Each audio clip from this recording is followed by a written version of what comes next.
menarik nih. Ikan Itu nih, ya, dikandelin kan. Tapi nggak tahu visi misinya Nggak apa. tahu visi misinya apa. Assalamualaikum warahmatullahi wabarakatuh. Kembali lagi dalam podcast Linggo Pos Online, tentunya dari Ngopi, ngobrol soal pilkada. Kali ini Linggo Pos Online kedatangan narasumber yang sangat luar biasa. Kita kedatangan Bang Andi Wiyanda, Ketua Pemuda Muhammadiyah Kota Lubuk Linggau, Bang ya. Ya. Apa kabar, Bang? Alhamdulillah sehat. Alhamdulillah sehat. Ya. Jauh tuh dari Sukajadi apa, Bang? Dari Bengawan Solo. Bengawan Solo. Tapi emang orang Linggau kita sih, Bang. Asli orang Linggau. Asli orang Linggau. Jadi bisa nih milih pilkada nanti. Insya Allah. Insya Allah. Kemana tuh, Bang? Nanti. Siap. Kalau milih. Nanti, Bang ya. Jadi sebelum kita membahas jauh tentang pilkada dan politik segala macamnya, mungkin pemirsa Linggau Pos nih pengen tahu dulu, Bang. Pemuda Muhammadiyah ini apa tupoksinya dalam pemerintah, bukan pemerintah ya, pekerjaan dan job desk-nya lah istilah gitu. Ya. Terima kasih saudara host untuk menanyakan apa sih itu Pemuda Muhammadiyah.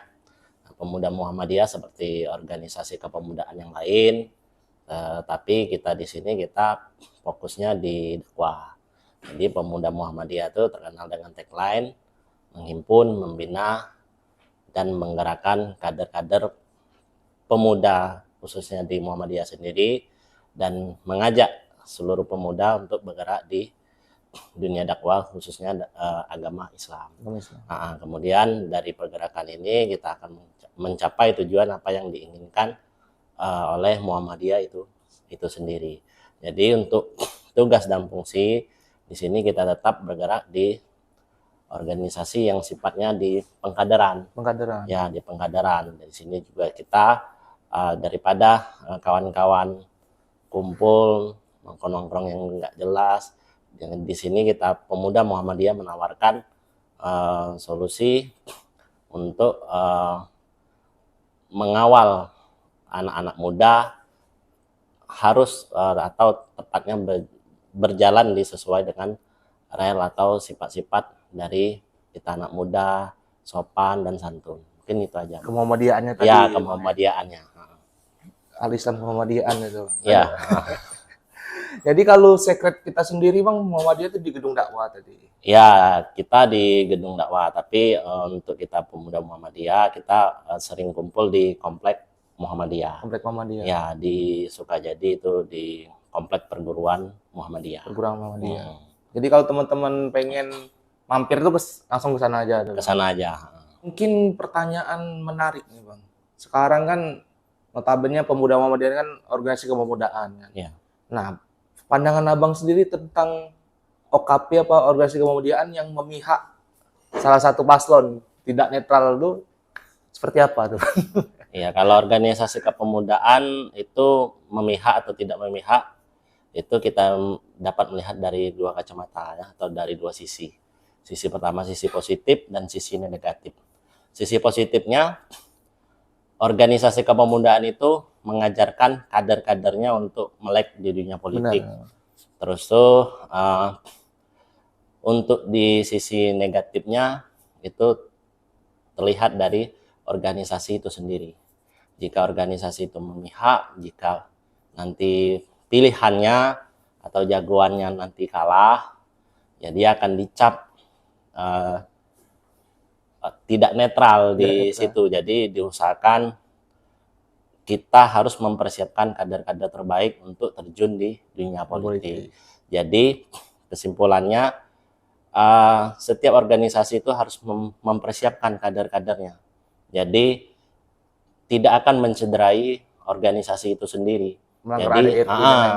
Jadi yang namanya bahasa melanggar ADRT. Jadi kalau mau ke politik ya sudah siapkan, mau ke seni dan budaya kadernya juga disiapkan. Jadi disinilah wadah-wadah kita khususnya di organisasi kepemudaan itu mempersiapkan. Jangan terlibat politik pragmatis secara keorganisasian atau kelembagaan. Tapi kalau pribadi ya sah-sah saja, silakan. Soalnya kalau udah gabung di organisasi kepemudaan tuh satu langkah kaki kanannya udah terjun ke politik lah. Ya. Tinggal kaki kirinya aja mau nyusul apa enggak. Ya. Abang kan organisasi kemuhammadiyaan ya, Bang ya. Yang notabene diisi oleh pemuda. Jadi menurut Abang sendiri kriteria pemimpin dalam hal konteks kan pilkada nih. Gimana tuh Bang kriteria calon pemimpin wali kota, calon wali kota yang ideal menurut Abang? Untuk Kalau anak muda khususnya. untuk anak muda ya khususnya ya.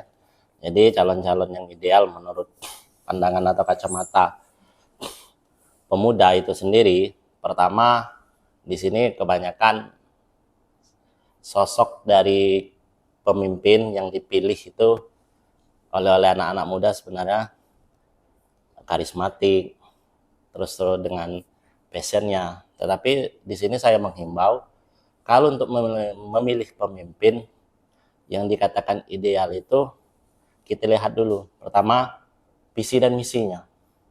Jadi visi dan misi ini akan dituangkan di dalam gagasan program kerja. Nah, di situ kita bisa mengukur sudah sampai mana pencapaian dari visi misi yang telah diwujudkan. Nah, di sini anak muda harus melihat juga visi misinya.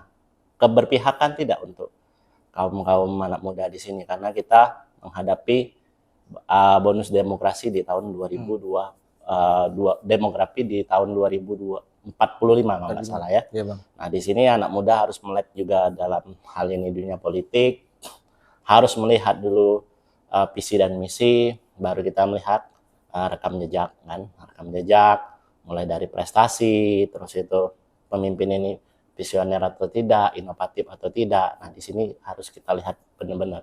Jadi kembali lagi saya tekankan visi dan misi itu perlu, Pak. Perlu diketahui. Perlu diketahui, jangan milih pemimpin udah ini karena gantengnya atau karena cantiknya kan, kalau sosok ibu-ibu kan FOMO ikut-ikutan aja Bang ya ikut-ikutan aja. ikut rame. Jadi kita walaupun kita bermedsos jangan sifat kita juga ngikut-ngikut atau menjadi followers kan. Oh ini menarik nih. Itu nih ya dikandelin kan. Tapi nggak tahu visi misinya apa. Nggak tahu visi misinya apa. Kalau untuk pemuda Muhammadiyah Lubuk Linggau sendiri Bang, ada nggak Bang diskusi terkait tentang pemerintah sebelumnya mengenai visi misi, apa namanya, program kerja dan lain-lain. Biasanya kan ada rapat apa gitu Bang dari pemudaan dilibatkan dari pemerintah gitu. Pernah dilibatkan nggak? Kalau untuk sampai sekarang belum. Waduh. Belum dilibatkan. Belum dilibatkan. Ya. Next pemimpin mungkin Bang. Siap. Kita siap diajak diskusi. Dari dua paslon itu belum ada tuh yang ngobrol, Bang. Belum ada yang ngobrol. Berarti tadi yang ideal, tapi kalau langsung aja Bang ya. Dari dua paslon yang ada, Rois dan Yuk terus. Iya. Yang paling mendekati ideal nih menurut Abang yang keberpihakan ke pemuda. Pertanyaan ini cukup bagus dan cukup menjebak. Sebenarnya ya dikatakan ya Rois, ya Yo, mereka punya latar belakang sendiri-sendiri ya. Jadi kalau Yo itu dia di kalangan pebisnis kan, jadi dia bisa mengemas itu dengan baik. Juga di sisi Roisnya dia dengan tagline-nya berpengalaman kan. Jadi kembali lagi di sini kita harus jeli melihat. Jadi tidak ada pada tataran oh ini karena karismatik, oh ini karena pebisnis, oh ini karena berpengalaman. Karena kita mencari sosok pemimpin. Pemimpin itu yang mampu memanage. Jadi yang dikedepankan itu manajerialnya. Jadi baik nanti di fungsi pengawasannya harus jalan, program kerjanya harus jalan semua. Jadi kita tidak bisa memilih pemimpin itu berdasarkan ya berpengalaman atau dari sisi dunia pebisnisnya saja. Harus tahu visi misinya juga. Harus. Sampai sekarang kalau saya lihat belum ada tuh dua sosok calon itu melontarkan atau visi misinya. Jadi belum tahu nih. Cuman Linggau senyum dan Linggau juaranya. Ya, Linggau senyum dan Linggau juara. Oke, menarik. Mungkin Bang kalau Muhammadiyah sendiri dari dua paslon tersebut kemana tuh Bang? Kalau secara keorganisasian kita memang sudah diatur di dalam anggaran dasar rumah tangga kita bahwa organisasi kita tidak terlibat dalam politik. Tetapi secara pribadi kader-kader Muhammadiyah silakan menentukan sikap baik ke paslon A atau paslon B.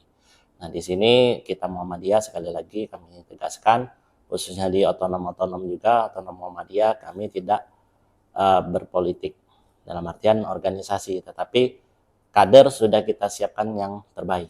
Jadi silakan kader-kader Muhammadiyah atau kader-kader pemuda Muhammadiyah hari ini silakan menentukan sikap dan pilihannya masing-masing. Mungkin pertanyaan terakhir, Bang. Kita tentang pilkada dan segala macam. Harapan Abang sendiri nih untuk Kota Lubuk Linggau ke depannya seperti apa? Harapan kalau dari saya, kalau kita melihat pertumbuhan ekonomi, ini sumbernya dari data BPS ya. Jadi year on year-nya pertumbuhan perekonomian di Kota Lubuk Linggau ini kan 4,4%. Ya sudah menujunya arahnya sudah baik kan. Jadi di satu sisi ke depannya sosok calon itu harus melihat ceruknya Lubuk Linggau ini mau kemana, kuatnya itu di mana. Jadi sehingga menyusun program kerja pun juga kita harus mengenal dulu sesuai kebutuhan Lubuk Linggau. Jangan nanti menyusun program atau melempar kegiatan-kegiatan di bawah itu tidak tepat sasaran. Jadi dengan pertumbuhan perekonomian 4,4%, jadi dilihat dari sekarang ini itu data dari tahun 2023 terakhir dari data BPS. Jadi faktor perekonomian kita masih disusun berdasarkan konsumsi rumah tangga. Jadi mau tidak mau calon dari Pilkada 2004 Kota Lubuk Linggau itu harus dari UMKM harus dihidupkan lagi. Jadi 2024 ini infrastruktur lebih ditingkatkan, terus itu dunia digital marketing itu harus lebih ditingkatkan. Ekonomi kreatif harus ditingkatkan. Jadi kan Lubuk Linggau itu kan lebih dominannya jasa bukan produk. Jasa bukan mungkin produk. Calon pemimpin tuh harus care lah terhadap itu. Iya, harus care terhadap itu. Benar.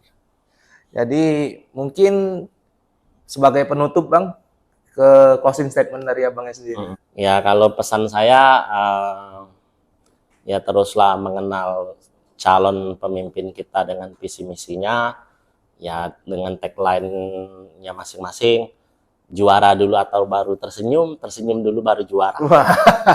Itu ya silakan masyarakat pilih sendiri. Mau juara sambil tersenyum atau tersenyum dulu baru juara. Oke. Mungkin waduh, berat banget nih bahasan dengan Bang Andi Wianda. Mungkin next bakalan ngobrol panjang di belakang kamera. Siap. Oke, itu saja mungkin podcast ngopi pada edisi kali ini. Sampai jumpa di edisi selanjutnya. Terima kasih. Wassalamualaikum warahmatullahi wabarakatuh. Waalaikumsalam.